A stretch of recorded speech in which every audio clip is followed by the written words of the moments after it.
Друзья, я хотел бы просто ободрить вас и напомнить еще определенные вещи, которые я чувствую.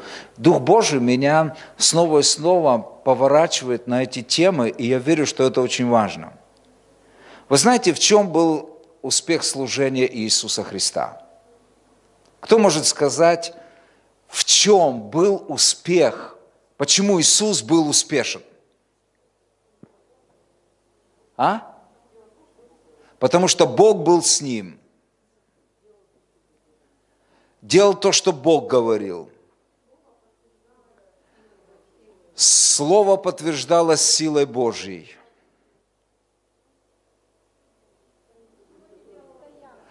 Постоянство, ничего не делал от себя. Был помазан Духом Святым. Почему Иисус был успешной личностью? Иисус был успешным служителем. Почему? Полностью отдал себя служению. Был верен Богу, потому что Он был Сын Божий. Друзья, вот то, что последнее сказали, это близко к правде. Он не просто был Божьим Сыном, он просто знал, кто он, кем он являлся. Вы знаете, сколько я встречаю по сей день очень помазанных служителей? И чудеса действуют через них. Сила Божья действует через них, но они сироты. Они контролируют других, они деспотичны в семье, они помазаны, они отдали всю свою жизнь на служение, они буквально служат, чтобы износить себя, но они несчастны внутри. Потому что все, что движет ими, они видят цель в том, и наслаждение, что они служат Богу. Это неправильная цель. Забери у них служение, они готовы покончить будут с собой. Потому что служение – это то, что дает им силы жить. Это неправильная мотивация. Вы понимаете? Я видел на самом деле помазанных служителей, действующих в сверхъестественных дарах, но они как сироты, они несчастные. Точно то же самое, как богатые. Вы знаете, что самое большое людей, которые впадают в депрессию, это богатые люди. Самые несчастные люди, которые просто очень часто бывают в депрессии, это люди, которые не знают, что делать с деньгами, которые они имеют. Это просто исследование на самом деле. Вы думаете, нам бы их проблемы? Если вы не знаете, кто вы, и вам дадут сейчас деньги, вы будете в той же самой большой депрессии. Потому что рано или поздно вы удовлетворите все свои потребности. Вы испробуете все. Вы на Луну слетаете, на Марс слетаете, все, что можно использовать.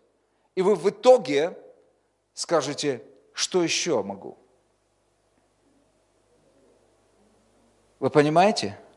На самом деле, друзья, если мы не знаем, кто мы, кем мы являемся, для чего мы пришли в эту жизнь и куда мы пойдем, если мы не наслаждаемся просто пониманием и откровением, что я Божий Сын, то мы несчастные люди. Если мы думаем, что помазание, сила Духа Святого, 1000 спасенных принесет нам радость, вы ошибаетесь. Это временно. Иисус наслаждался тем, что Он Сын Божий, Он знал, кто Он есть. И Он знал с самого начала, с самого рождения. Это было платформой для Его служения. Когда Он еще не был помазан, когда сила Божья еще не действовала в Нем и через Него, будучи отроком 12 лет, Он уже знал, кто Он есть. И он знал, к чему он призван. Сегодня люди, которые в церквях 10, 15, 20 лет, они даже не знают, для чего они, откуда они пришли, с какой целью Бог спас их и куда они уйдут потом. Это очень важно знать, кто я. Получить лично откровение, переживание, кто я. Галатам 3 глава 26 стих написано, что все вы сыны Божьи по вере в Иисуса Христа. Если мы не можем наслаждаться сегодня просто откровением, переживанием, что я Божий сын, друзья, все остальное будет рано или поздно разочаровывать вас, не будет приносить радости. Ни помазание, ни сила, ни служение, рано или поздно вы просто устанете от всего этого. Люди привыкают ко всему.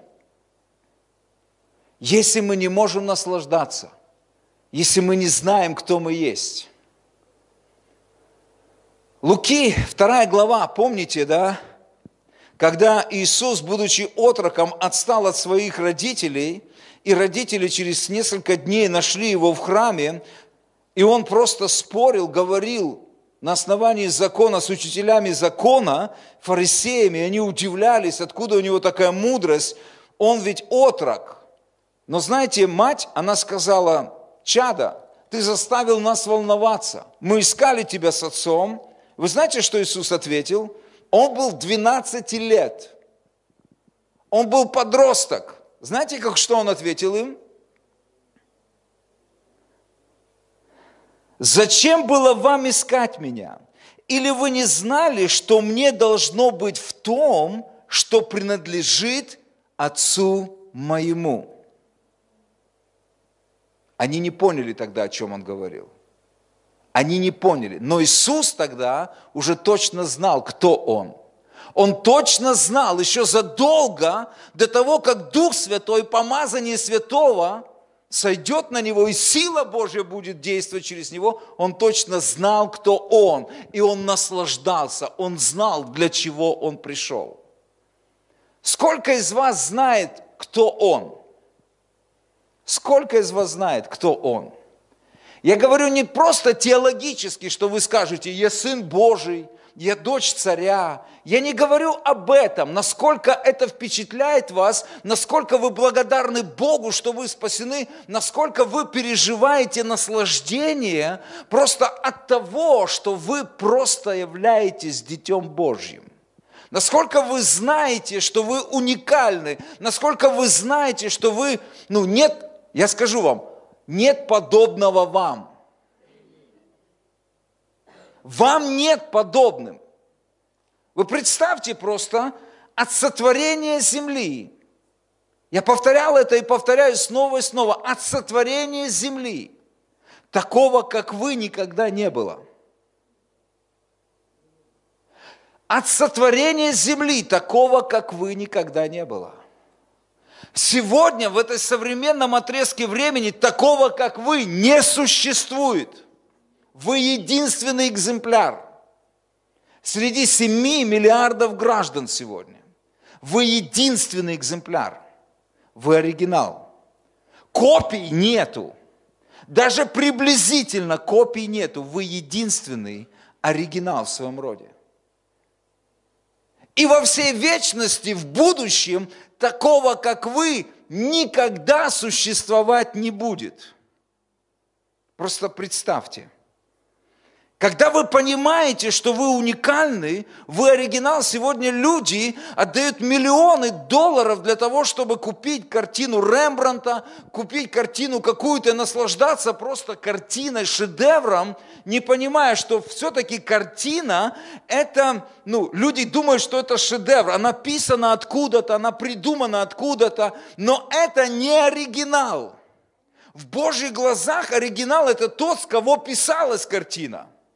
Бога восхищает не Рембрандт, не другие. Бога восхищает оригинал, который Он сотворил и дал свой образ и подобие. Бог восхищен тобой и мной. Вы понимаете? Это просто потрясающе, друзья. Я просто хочу, я верю, что Дух Божий меня снова и снова побуждает, чтобы нам говорить об этом. Я хочу, чтобы вы получили вот это понимание, чтобы вы не старались быть похожим ни на кого. Всякий раз, когда вы копируете кого-то, всякий раз, когда вы копируете и хотите быть на какого-то человека, вы просто унижаете своего Творца. Вы просто унижаете творчество Бога. Потому что Бог не хочет, чтобы вы были похожи ни на одного человека на планете Земля. Он не хочет, чтобы вы копировали его. Потому что вы оригинал. Бог не планировал сделать вас Бенни Хинном. Бог не планировал сделать вас кем бы там ни было, на кого вы хотите быть похожим. Бог не планировал. Вы уникальны, вы неповторимы, и Бог это ценит. Вы понимаете? Это очень важно понимать, кто я. Это очень важно понимать, откуда я пришел, чем я должен заниматься. И когда вы понимаете, кто вы, и вы будете наслаждаться этим, вы обязательно придете к тому, для чего я на этой земле и чем я должен заниматься. Это очень важные вещи, друзья. Поверьте, я снова и снова убеждаюсь, встречаясь с людьми. Если они не знают и не могут наслаждаться тем, кем они являются, они несчастны. Чем бы они ни занимались, сколько бы финансов у них не было, здоровы они или больны, если ты не знаешь, кто ты, откуда ты пришел, если ты не имеешь этого наслаждения.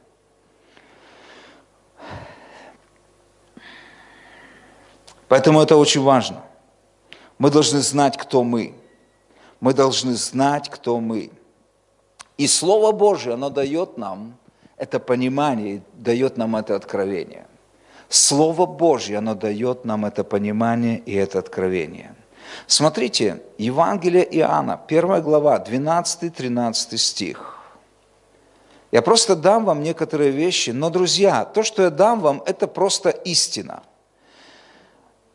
Вы знаете, нам нужно перестать умничать, а нужно просто верить тому, что Бог сказал в Своем Слове.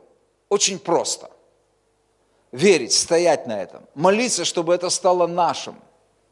И жить на основании этого Слова. Смотрите, что говорит Писание. Знаете, я ненавижу религию в любом ее проявлении. Я ненавижу религию. Не имеет значения, католическая религия, православная религия, протестантская религия. Это религия, у нее один образ. Она не показывает истину, она спорит с истиной. Иисус ненавидел религию. Он обличал религию. Потому что религия идет против слова. Религия придумывает свои трактовки, свои правила. Смотрите, что говорит Иисус. Вернее, что говорит Слово Божье. 12-13 стих. «А тем, которые приняли Его, Иисуса Христа, верующим во имя Его, Бог дал власть быть детьми Божьими». Всякий, принимающий Иисуса Христа своим Господом и Спасителем, является Сыном Божьим. Пойдите, скажите это православному. Пойдите, скажите это католику. Пойдите, скажите это религиозному человеку, что вы Сын Божий. Просто испытайте это. Я уже испытал это. Меня предали анафеме. Как ты, грешный человек, можешь назвать себя Сыном Божьим? Это то, что говорила сестра. Почему люди не читают Библию? Потому что Библия говорит очень конкретные слова. А тем, кто принял Иисуса Христа своим Господом, верующим в Его имя, сам Бог, всемогущий Творец неба и земли, Он дал им власть называться и быть детьми Божьими. Сам Бог говорит: всякий, кто принимает моего Сына своим Господом и Спасителем, я называю моим сыном. Кто может быть авторитетнее? Религия пытается быть авторитетней Бога. Как ты можешь, грешный человек, сказать, что ты Сын Божий? Я могу на основании авторитетного Божьего Слова, на основании того, что сам Бог говорит обо мне.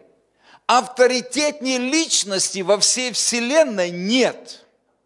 Ни Папа Римский, ни архиепископ, никакой архимандрит, никто всея Руси и тому подобного не является наивысшим авторитетом, кроме всемогущего Бога, который называет меня и тебя, верующего в Иисуса Христа, сыном и дочерью Божьей. Друзья, мы должны согласиться с этим. Бог принял меня. И Он сказал: которое не от крови, не от хотения плоти, не от хотения мужа, вообще не от желания человека. Мне не важно, желаете вы называть меня Сыном Божьим или не желаете, Бог решил назвать меня и сделать Сыном Божьим. Это Его желание, чтобы я был Сыном Божьим. Это Он захотел, чтобы я был Сыном Божьим. Да, я был грешником, но через веру в Иисуса Христа я стал Сыном Божьим. Иакова, 1 глава. Это очень простые истины, друзья, но очень важные истины, которые я хочу, чтобы они лежали в основании нашей жизни. Это вообще-то открывает отцовское сердце Бога. Это открывает сердце Отца. Когда Иисус пришел в этот мир, и ученики видели успех от Его служения, они видели, насколько успех Его служения зависит от Его молитвенной жизни, они пришли к Нему и сказали: научи нас молиться. Потому что мы видим успех твоей жизни, силы, которая течет, вообще победы, которую ты одерживаешь в своей жизни, он зависит от молитвенной жизни. В чем секрет? Секрет в молитве. Научи нас молиться. Иисус говорит: молитесь так. И как Он называет? Отец мой, Отче наш. Кто может назвать Бога Отцом? Сын. Религия даже не задумывается об этом. Она против того, чтобы называться сыном, но сама читает эту молитву. Если Он твой отец, то ты кто для Него? Если ты молишься: Отче наш, то ты кто для Него? Ты сын и дочь. Они даже не задумываются, они даже не размышляют над этим. Религия просто слепа. Она требует форм каких-то. Вы понимаете? Это просто потрясающие вещи. Иисус говорит: Отче наш, сущий на небесах. Он твой Отец, Он мой Отец. И Писание говорит, Иакова, 1 глава, 18 стих: восхотев. Что там написано? Захотел. И там в 17 стих говорится о Боге. Говорится о Творце неба и земли, у которого нет изменения и ни тени перемены. От Отца миров. Говорится, Он захотел. И Он родил нас словом истины, чтобы нам быть некоторым начатком Его созданий. В оригинале написано «венцом всего творения». Бог захотел и родил нас, чтобы сделать нам венцом. Вы понимаете, что такое венец? Венец, он завершает, это как вам сказать? Это полнота, это то, что делает творение полным, завершенным. Другими словами, без тебя и без меня на этой планете Земля все творение вообще-то незавершенное. Вы понимаете? Без человека, без тебя и без меня нет полноты в этом творении. Если тебя нет, Творение несовершенно. Если ты появился, то только по воле Божьей. Потому что Он захотел, чтобы полнота пришла во все творение. Вы понимаете? Когда вы понимаете, что без вас вообще-то грустно Богу. Творению грустно. Поэтому творение стенает и ждет, пока сыновья Божьи получат откровение, что они сыновья Божьи, что они дети Божьи. Потому что от этого творения будет чувствовать себя хорошо. Все творение. Мы венец Божьего творения. Мы завершенная часть. Мы как изюминка в торте. Мы создаем красоту и восхищение этим творением. Вы понимаете? Из-за нас творение восхитительно выглядит. Я понимаю то, что человек там все разрушил, реки вспять, это греховная природа. Я говорю сейчас Божий взгляд на Божье творение, на сыновей и дочерей Божьих. Аминь. Это чудесно, как вы думаете? Поэтому не копируйте никого. Не копируйте никого. Аллилуйя. Когда мы осознаем ценность свою в глазах Бога, вы понимаете, насколько это ценно? Когда вы осознаете ценность свою в глазах Бога, вы начинаете ценить других. Когда ты понимаешь, что ты счастлив от того, что ты смотришь на оригинал, на шедевры. Я наблюдаю сейчас более 100 человек, это шедевры Божьи, которых никогда не было. Никогда нигде не существует. Я просто наслаждаюсь теми, которых нигде в мире больше нет. Когда вы понимаете, что Рембрандт отдыхает по сравнению с вами, вы намного ценнее в глазах Бога. Вы понимаете? И вы, когда вы понимаете свою ценность, вы начинаете ценить Бога в других. И тем самым вы исполняете Божью заповедь – любить ближнего, как самого себя. Ты начинаешь любить себя, ты начинаешь ценить, кто ты есть в глазах Бога, и тогда ты будешь ценить и любить других. Вы понимаете? Это очень важно. Без этого вы только будете насиловать себя этой святой заповедью. Надо любить ближнего, надо любить эту сестру, надо любить эту сестру, надо любить сестру. Да ты ж себя ненавидишь. Как ты можешь любить? Если ты себя не принимаешь, как ты можешь любить других? А когда ты понимаешь, что ты шедевр Божий, что ты Божий оригинал, что подобного тебе нет, что Бог, Писание говорит, 138-й Псалом, смотрите, говорит, от тебя не были сокрыты кости мои, когда я был созидаем в тайне в утробе матери моей. Ты буквально соткал меня, и слово «соткал» – это буквально связать спицами. Это термин, когда ты вяжешь, ручная работа. Ты ручная работа Бога. Он буквально просто вязал каждую клетку, каждую косточку, он связал. Он просто, когда ты родился, он говорит, вау, вот он оригинал мой. И Бог танцевал. Бог был счастлив, когда ты родился. Дьявол не был счастлив, и он пытается на протяжении всей своей жизни сказать, что ты уродлив, что ты некрасив, что ты неудачник, что ты такой-сякой. Он пытается очернить этот оригинал. А Бог говорит, это мой шедевр. Это мой шедевр. Я восхищаюсь. Я восхищаюсь. Каждое утро, когда этот шедевр просыпается, я вспоминаю Павла Плохотина. Вы знаете, у него поздний ребенок родился. Я помню, мы друзья, и он рассказывал, говорит, слушай, когда Елисей родился, говорит, знаете, поздние дети, когда после 40 ты рожаешь, вот, что-то какое-то особенное чувство. Я не знаю этого. Вот, особенное чувство, когда ты воспитал там одного, второго ребенка, но когда ты рождаешь позднего ребенка, то есть, полигон прошел, испытаний воспитанием, вот, и ты тут уже вся твоя любовь изливается просто на это дитя. Вот. И говорит, мы буквально вставали рано, шли просто к этой кроватке и ждали, и смотрели, пока он проснется. Мы даже хотели разбудить его, знаете, как ребенок спит, такой, там просто такой, красота неописуемая просто. Говорит, мы хотели разбудить его, просто даже иногда будили, чтобы прижать его, чтобы целовать в эту розовую попку, чтобы просто прижать его, просто такая любовь истекала из нас. Мы ждали пробуждения нашего сына.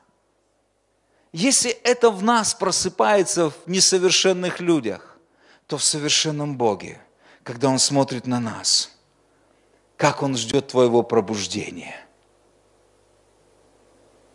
Как Он ждет, чтобы просто обнять тебя, поцеловать тебя и наслаждаться твоим образом. Если у нас, у людей такие чувства просыпаются, несовершенных, насколько у Него, который сотворил нас. Вы понимаете меня? Это так важно. Это так важно, чтобы мы понимали отцовское сердце Бога к нам. Джек Фрост однажды сказал такую очень важную вещь, что откровение об отцовском сердце Бога должно служить книжной полкой для нас, на которую мы должны складывать все остальные учения. Послушайте еще раз. Откровение о Божьем сердце должно быть книжной полкой для нас, на котором мы складываем потом все остальные учения Христа. Если нет этой книжной полочки, этого основания, знаете, большинство христиан просто куча учений, это стопками лежат по всей комнате их жизни, все прочитано, но все в беспорядке, все в таком, и у них жизнь сумбур такая. Все вроде знают, а живут как сироты. Вы понимаете? Потому что нет основания. Я принят Богом, я любим, я венец Его творения, я Его мечта. Потому что Бог мечтал мною. Помните, я всегда говорил и повторяю, и буду говорить, что вы вечны, как сам Бог. Вы не родились там какого-то числа, такого-то года от Рождества Христова. Вы всегда были в Боге. Вы всегда были в Боге. Ефесянам 1 глава, 3 стих говорит, что Он предузнал нас во Христе. Прежде создания мира мы были во Христе. Вы понимаете, мы были всегда в вечном Слове Бога, потому что Христос – это вечное Слово Бога, и мы были всегда в этом вечном Слове Бога. Вы понимаете? Мы всегда были в Боге. Сколько существует Бог, а Он существует, нет начала, ни конца, никто не может вычислить. Он всегда был. Так что, друзья, вы всегда были. Вы всегда были в мыслях Бога. Он мечтал вами. Он мечтал вами. И когда пришла полнота времени, эта мечта осуществилась. Ты родился. Ты просто родился в этот мир. Поэтому мое заявление следующее. Откуда ты пришел? Откуда ты пришел? Ты пришел с неба. Это очень важно понимать, друзья, кто я? Я Божий Сын. Я принят, я возлюблен, я Его оригинал, я Его шедевр. Он мой папа. Он мой папа. Вы понимаете? Я всегда был. Он мечтал обо мне. И эта мечта осуществилась. И ты знаешь, день твоего рождения. Но откуда ты пришел? Где Бог обитает? На небесах. Откуда ты пришел? С небес. Вы понимаете? Вы понимаете? Это очень важно. Это не просто, я не хочу, чтобы это была доктрина, это было теологией. Но если Писание говорит, что мы были всегда во Христе, мы были в Нем, друзья, откуда пришел Христос? Откуда пришел Иисус Христос? Евангелие Иоанна. Я просто прочитаю вам, чтобы вы увидели это. Откуда пришел Иисус Христос?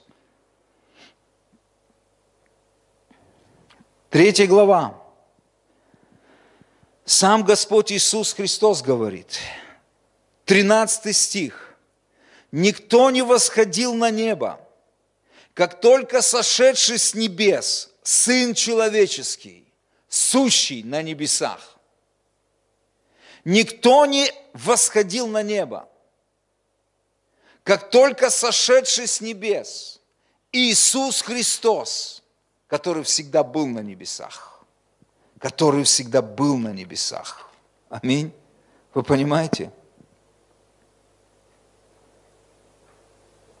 Буквально Иисус сказал, никто не идет на небо, как только сошедший с небес, который всегда был на небесах. Это касается нас. Никто не может пойти на небо, если он там не был никогда.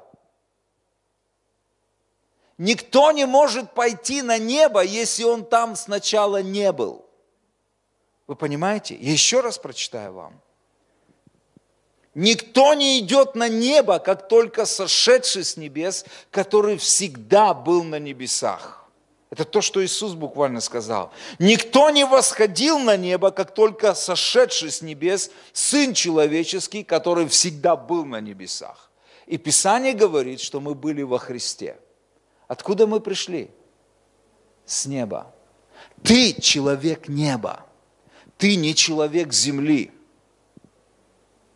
Это очень важно понимать, друзья. Потому что сегодня настолько земное христианство, настолько мы прилепились к земле, а Библия говорит нам, что мы пришельцы. Пришельцы это кто, друзья? У нас это инопланетяне. Ну давайте проведем параллель. Инопланетяне не живут на земле. Я вообще не верю в инопланетян.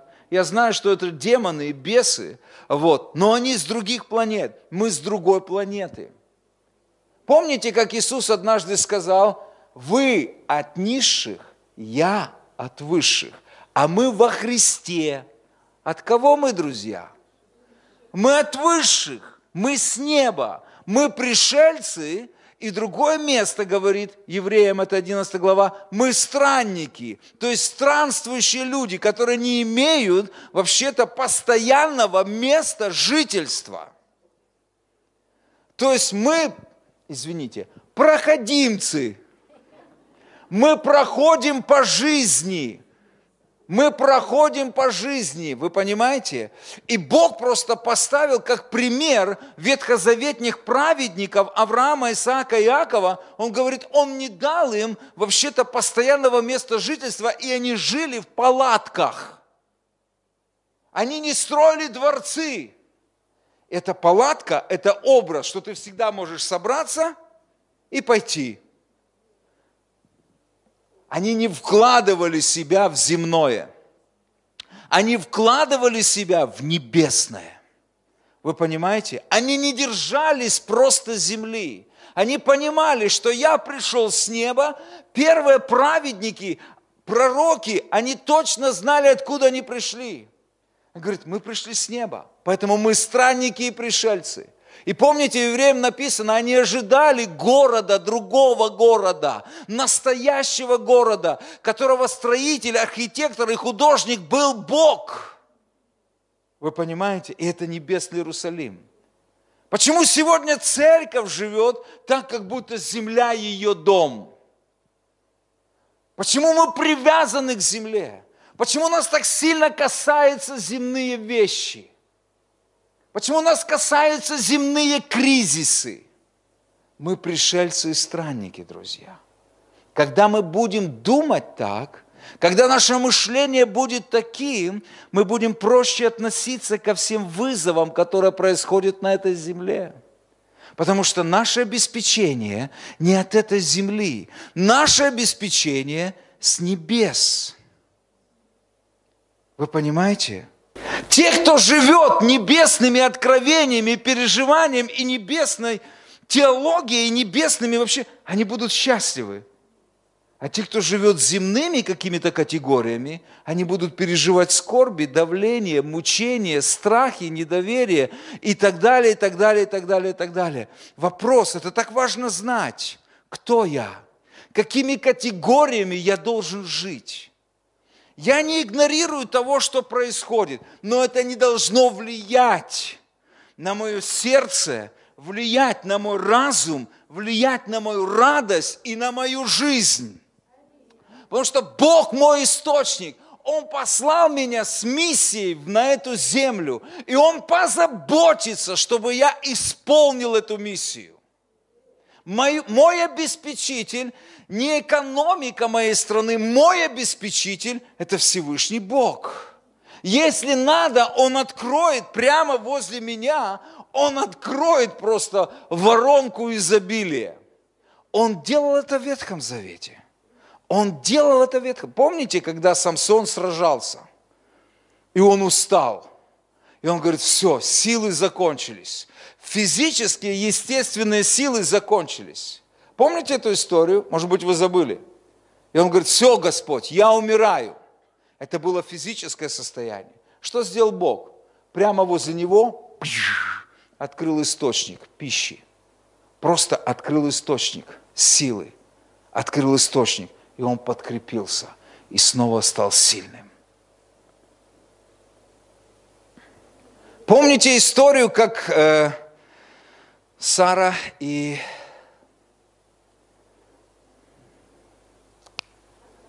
Агарь? Помните, когда Агарь со своим сыном просто была изгнана? Сара просто говорит, Авраам, дай ей просто на день еды, питья и все. И они прошли день, закончилось все, это физическое состояние, кризис, смерть, продукты закончились, вода закончилась, помощи ниоткуда нету, везде пустыня. Она оставила сына, пошла на то расстояние, чтобы не слышать крика умирающего сына. И все сказала, Господь, я умираю. Ангел пришел, что ты кричишь? Чего ты кричишь?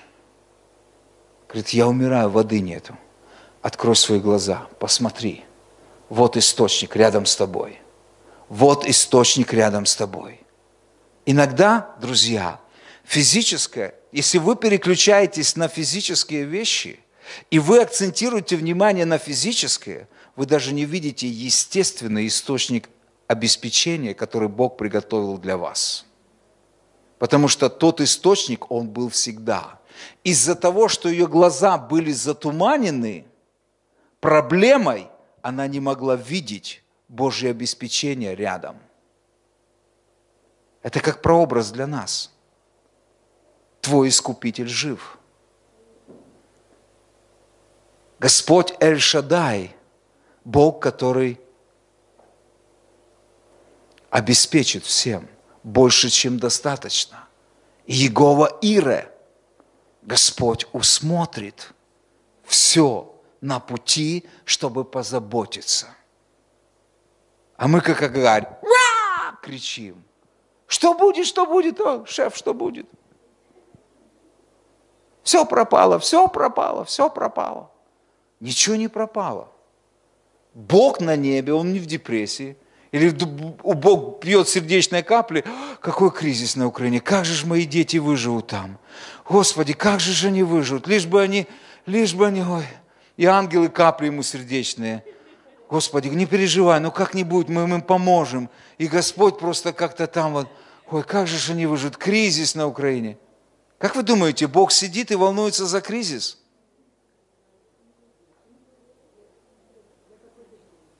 Друзья, нам нужно подняться на небеса. Радуйтесь, живущие на небесах. Живущие на небесах, радуйтесь. Где ты живешь? Где ты живешь? На земле тут дьявол сошел в великой ярости. И грешники просто стенают и кричат, Господи, да ты что? Вы понимаете? Где ты живешь?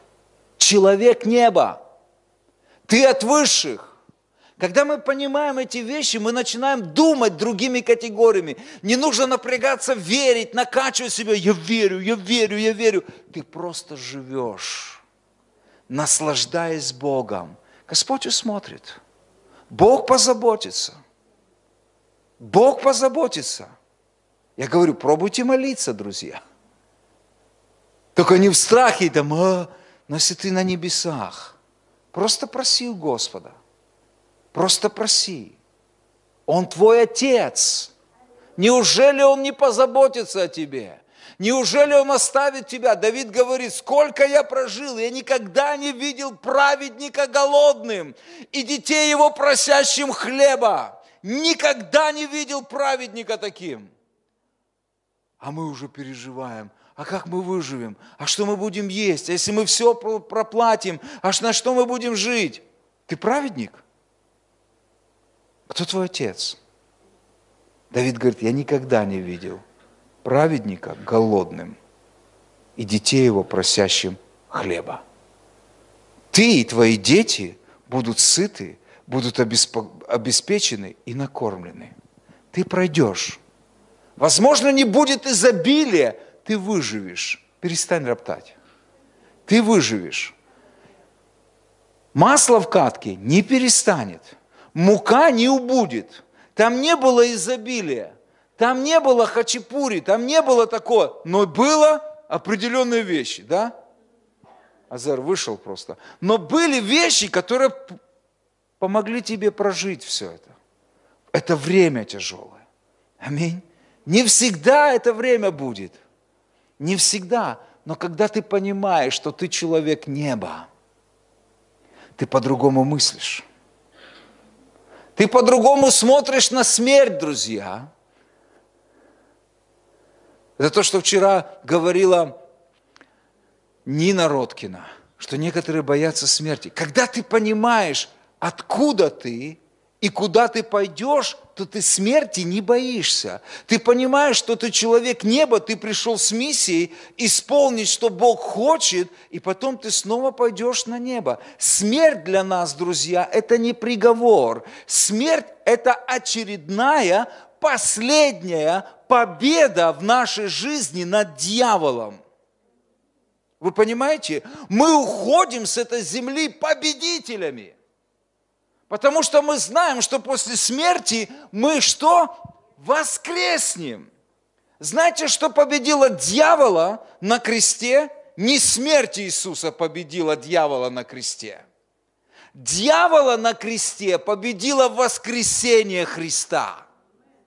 Вы понимаете? Вот почему Писание говорит, что Христос победил смерть. Смерть не могла удержать. Смерть не удержит тебя. Ты победишь, ты просто окончательно своей смертью посмеешься над дьяволом. Ха-ха-ха, ты хотел убить меня, а вот я воскрес. И я буду вечно на небесах. Вот почему праведники первых веков к смерти относились совсем иначе. Они не боялись смерти. Это не просто переход, это праздник победы и торжества над того, кто держит державу, имеет державу смерти, то есть дьявола. И ты победитель, потому что ты последуешь за своим Спасителем. Ты воскреснешь вместе с Ним. Сначала Христос, а потом Христовы в Его воскресении. Аминь. Ты просто обречен быть победителем. Стоит бояться смерти? Что такое смерть? Когда приходит время, ты просто в очередной раз, дьявол, ты поражен, потому что я сейчас воскресну. И он снова теряет тебя. Он снова теряет тебя. И ты снова победитель. И ты снова, знаете, Иисус раздавил ему голову, и каждый праведник напоминает ему, и пошел ангел и просто. Когда вы смотрите, как все это происходит со святыми, да, есть много свидетельств. Иисус говорит, что за святыми приходит эскорт ангелов. Ангелы приходят. Почетный эскорт. Пойдем к Отцу, дорогой. Представляете, как бесы смотрят? Они думали, что они убили тебя. Все, умер праведник. Тут ангелы приходят. Какое разочарование. Святой эскорт. И переносит тебя в лоно Отца.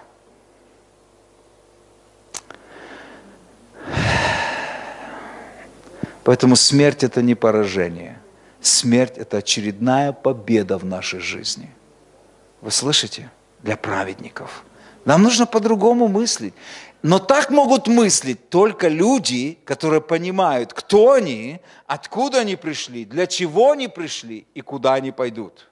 Вот почему я говорю вам, вы небесные люди. Если Бог привел вас к себе, а Писание говорит, что Иисус сказал, никто не может прийти ко мне, если Отец Небесный не привлечет его. Отец захотел. Он родил, Он привел тебя к Иисусу для того, чтобы разделить с тобой вечность. Он не мыслит вечности без тебя и без меня. Вы понимаете? Небеса ждут нас. Небеса для нас – это наш дом. Когда ты понимаешь так, тогда ты не будешь разменивать свою жизнь по пустякам. Это то, что делал Иисус. Евангелие Иоанна 6, глава 38 стих, смотрите, что Иисус говорит. «Ибо я сошел с небес не для того, чтобы творить волю мою, но волю пославшего меня Отца». Если я пришел с небес, то следующее, я пришел для чего? Не жить так, как я хочу, но творить волю пославшего меня Отца. Поэтому очень важно узнать потом, что я должен сотворить. Не вытворить, а сотворить. Вы понимаете? Вытворять не надо. Просто сотворить то, что Бог хочет, чтобы ты сотворил. Потому что, друзья, не бойтесь этого слова «сотворить». Мы имеем творческие способности от Бога. Вы творите. Сестры, на кухне вы творите. На дни рождения вы творите такие шедевры, пальчики оближешь. Откуда это пришло? Творчество. Кто-то пишет картины, кто-то рисует, кто-то еще что-то, кто-то играет. Это все творчество. Вы понимаете? Это часть Бога внутри нас. Это часть Бога внутри нас. Мы имеем Его природу, чтобы творить. Творить в этом мире. Из праведного сердца, из сердца, наполненного любви, помазанный Духом Святым, мы призваны творить Царство Божье, проявлять Царство Божье в этом мире. Вы понимаете? И нам не нужно стесняться, и нам не нужно бояться этого, потому что мир, он враждебен против вас. Вы должны понять, что мы от высших.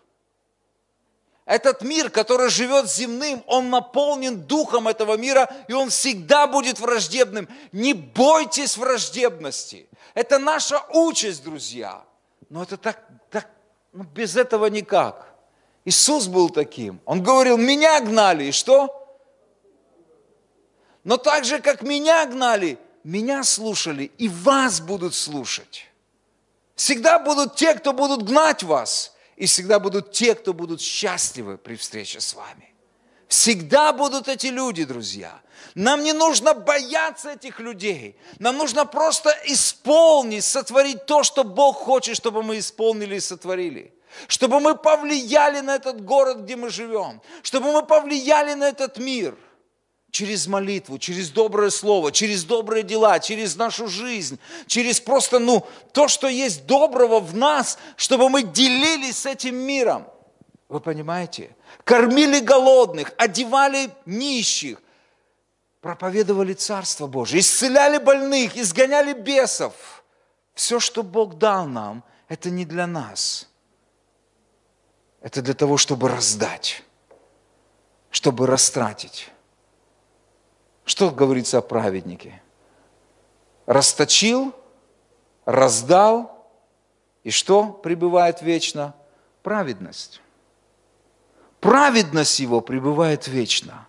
Расточил, раздал нищим, правда его пребудет вовек. Это наша жизнь, друзья. Раздавать. Врагам, раздавать, побеждать зло добром, раздавать все доброе, что Бог дал нам. Аминь. Это цель нашей жизни. Поэтому мы не можем жить так, как мы хотим. Мы должны исполнить то, что Бог хочет. Поэтому, друзья, этим вас и благословляю сегодня.